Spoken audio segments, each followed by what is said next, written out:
सिन्हा अपनी यादों के पुलिंदे से लेकर आया हूं एक ऐसी याद जिसने मेरे सोचने की दिशा बदल दी थी। जिन दिनों मेरी शादी हुई थी, मेरी सास दिल्ली के प्राइमरी स्कूल में टीचर थी। मैं अक्सर उन्हें गर्मी, सर्दी, बरसात में भागते हुए स्कूल जाते देखता। एक तो सरकारी स्कूल, ऊपर से प्राइमरी स्कूल। मैं बहुत बार सोचता कि एक प्राइमरी स्कूल में अगर टीचर समय पर ना भी पहुंचे तो कौन सा तूफान आ जाने वाला है। एक आध दफा तो मैं उनके घर गया होता और वो मेरे जागने से पहले ही स्कूल जा चुकी होती। डाइनिंग टेबल पर मेरे लिए आलू के पराठे, लस्सी, चटनी सब ताजा बनाकर वो सुबह सुबह स्कूल चली जाती थी और दोपहर में घर आती। एक तो ससुराल, दूसरे पंजाबी ससुराल। मेरे पल्ले आज तक ये बात नहीं पड़ी कि पंजाबी लोग तले हुए पराठे के ऊपर मक्खन क्यों लगाते हैं। मक्खन के साथ फुल साइज ग्लास में मलाई मारकर लस्सी और दोपहर के खाने में पनीर की सब्जी पर इतना जोर क्यों देते हैं। मैं तो शुरू में इस बात पर हंस हंस कर पागल हो जाता था कि आखिर दोपहर के खाने में माह की दाल, राजमा, पालक पनीर, मटर पनीर और शाही पनीर के बिना पंजाबियों की मेहमान नवाजी अधूरी क्यों रह जाती है।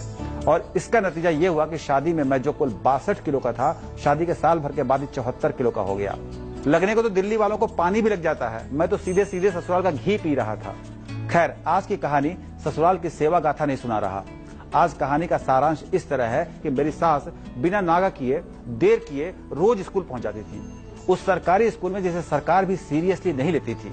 जिस स्कूल को स्कूल का चपरासी तक सीरियसली ना लेता हो, उस स्कूल में मेरी सास ने कभी बिन बताए छुट्टी नहीं ली, कभी देर से नहीं पहुंची। एक दिन अपनी सास को मैंने बताया कि मेरे स्कूल में ओम प्रकाश मास्टर कई बार नहीं आते थे तो कोई एक्शन नहीं लिया जाता था।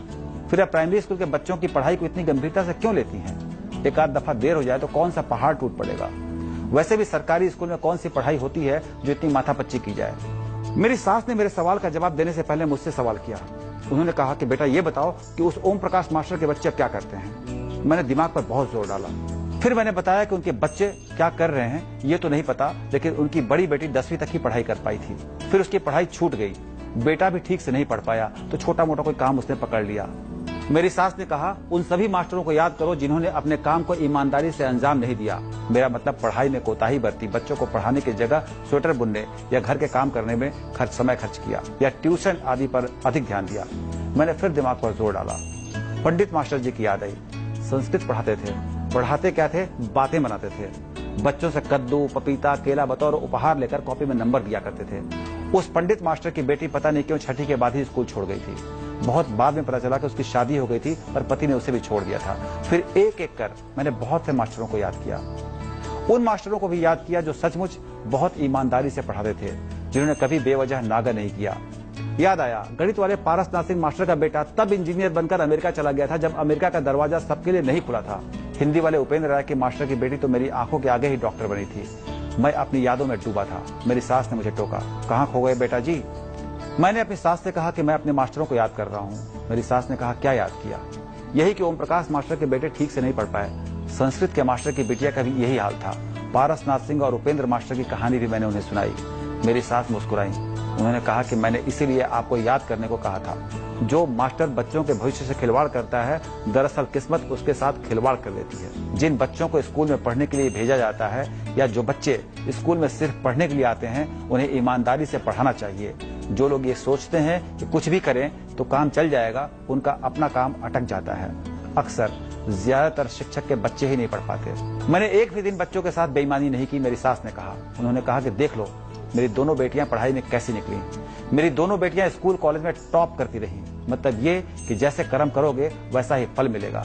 जो अपने काम को ईमानदारी से अंजाम नहीं देते, उनके साथ जिंदगी कब बेईमानी कर बैठती है पता भी नहीं चलता। पता नहीं कहां से ठंड में, गर्मी में, बरसात में बच्चे स्कूल पढ़ने के लिए आते हैं, ज्ञान की प्राप्ति के लिए आते हैं, माँ बाप की मुराद पूरी करने आते हैं। उनके अनजान भविष्य से कभी खिलवाड़ नहीं करना चाहिए।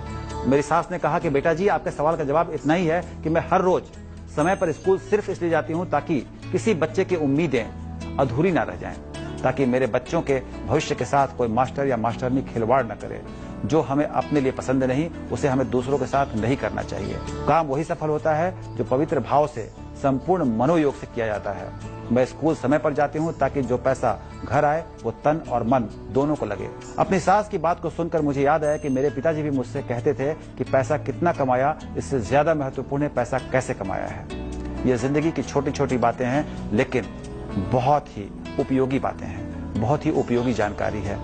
मैं ऐसी यादों को जिंदा रखता हूं क्योंकि हर कदम पर इनकी जरूरत होती है। आज के लिए इतना ही। कल फिर आऊंगा यादों के पुलिंदे से कुछ खास स्पेशल लेकर। तब तक के लिए मुझे विदा दीजिए। नमस्कार।